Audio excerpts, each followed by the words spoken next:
Okay, everybody, I'm going to try to show you this as quick as possible. What I'm going to do is backdoor an Android APK, and then we're going to serve that on our own Python server, and we're going to redirect the payload and the server through serveo.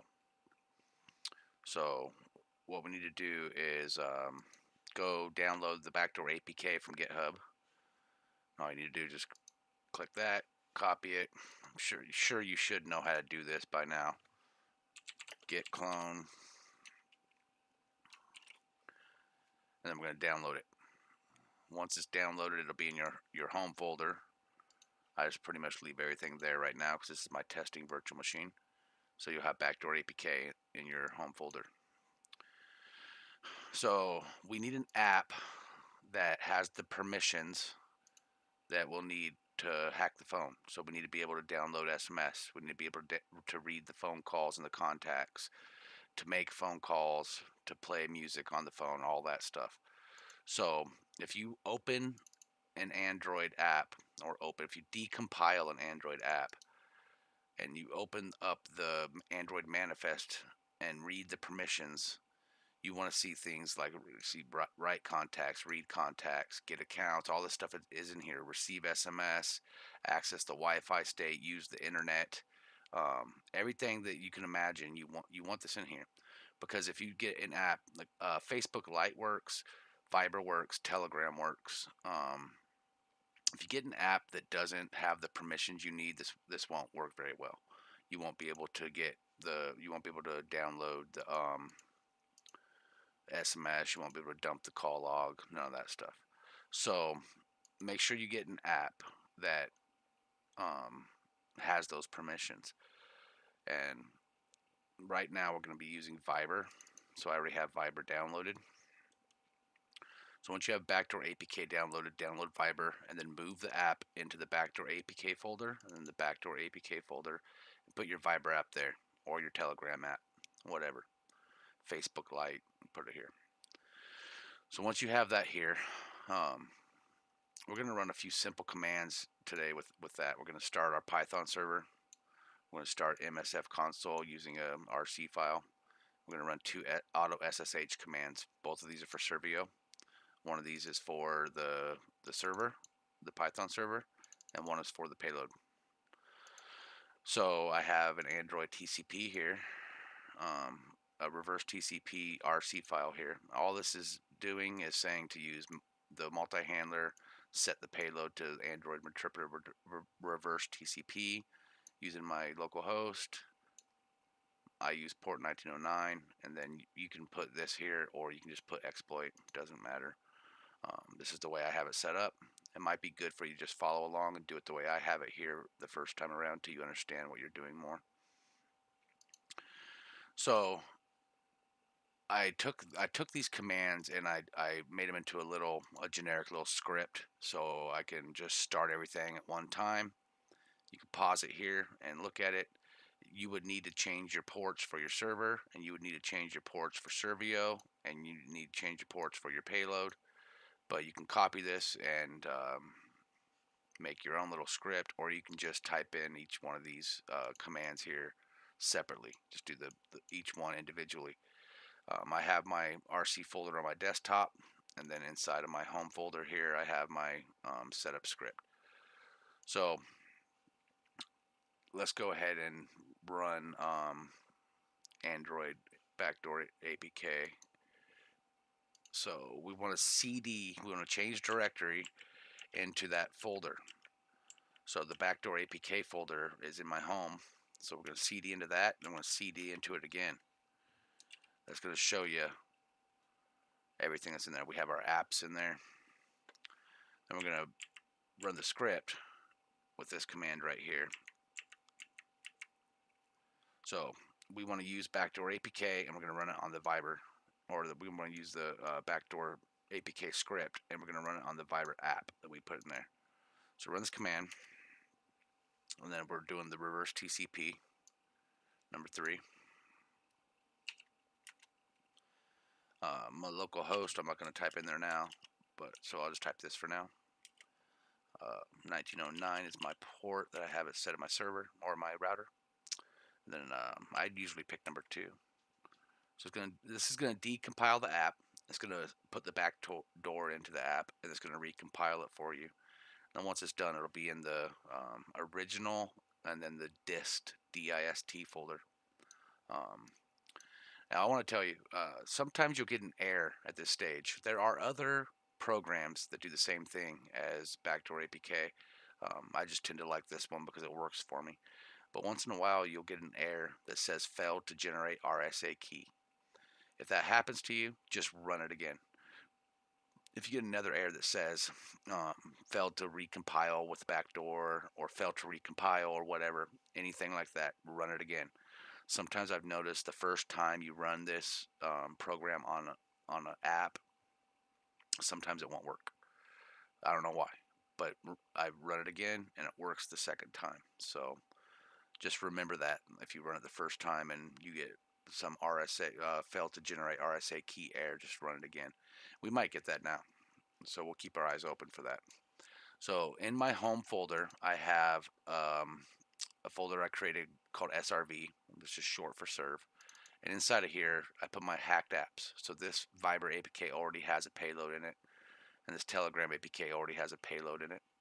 So these are already backdoored. So I'll show you why I have it set up that way in a moment. Let's see if this fails or not. So when I have my server running, I actually have in my little script here, I have it pointing to that serve folder. So anything that's I'm inside that serve folder is what's going to be served to the internet.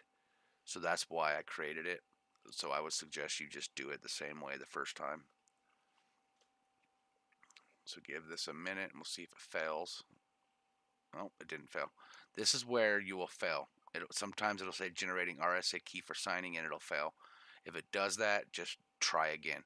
So this time it worked just fine, no problems. So then if we go into our home folder and then into Backdoor-apk, original, dist, you'll see the Viber-apk. Now this is backdoored now. It's a regular Viber app, but now it has a backdoor. So we're going to copy that or move it and paste it into our SRV folder in our home. So then I move it into here. There it is. Okay. So now that that's in there, we're ready to go. So now, what we need to do is we would run the command to start our server, and then we need to start our MSF console handler, and then we need to start our serveo for the payload and the server. So I have that all in the setup script right here. So I can just do one thing and start them all. So open a terminal, hit ls. I see my script there.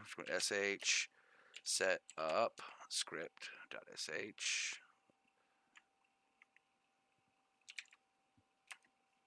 I'll run that script. It'll open up my my server on my port. That's going to redirect that payload on serveo and redirect the server on serveo.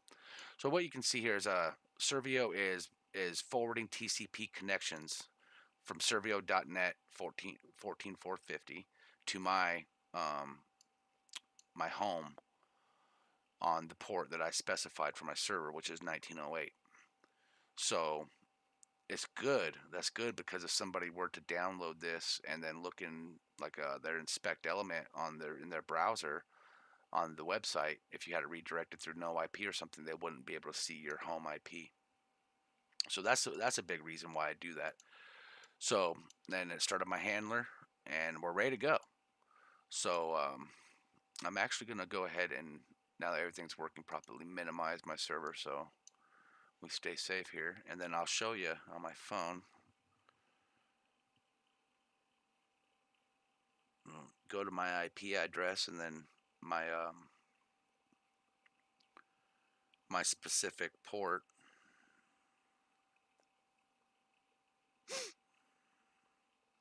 And then I'll download the Viber-apk. All right, that's downloading.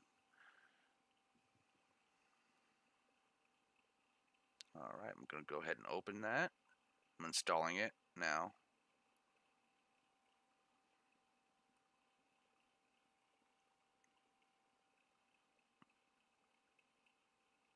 And once this is done, I'll go ahead and open it and I'll let you know.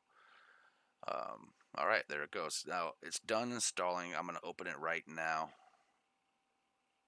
All right, and we got a session. So it tells me that I have my interpreter session number 1 opened, and it's pointing to my local host, port 1909. So then we can type sessions to verify it's there. We see port 1. I'm going to interact with TACI and then 1. Now I'm in the interpreter there. PWD, see what location I am running, where I'm running from within the phone. LS, see what files are in here. PS, we should be able to see what processes are running. All basic stuff. And we see, if we type the help command, we'll see all the commands that we're offered through the interpreter. Android commands here, things you can do. Different stuff. You could play a song on the target. You can stream their webcam, snap, show what webcams they have, record the mic. Here, I'll give an example. We can dump the SMS. We can get the text messages.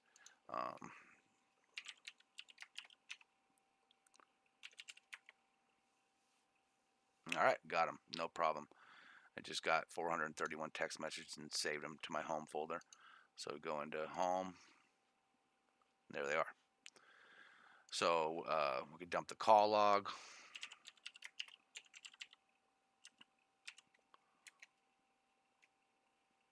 Oh, if I could spell correctly, it's 3 L's. All right, got it that quick. So it saved the call log also to my home folder.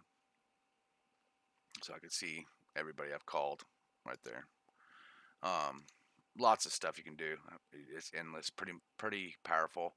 If you have a Google API, you can WLAN geolocate. If the app that you have is properly working, you can get there. I don't know if this will work with the Backdoor-apk. Let's see. Some apps don't work because they don't have the permissions. Didn't work. So that's a good example. You can see how some of these will work and some of them won't. But you get the point.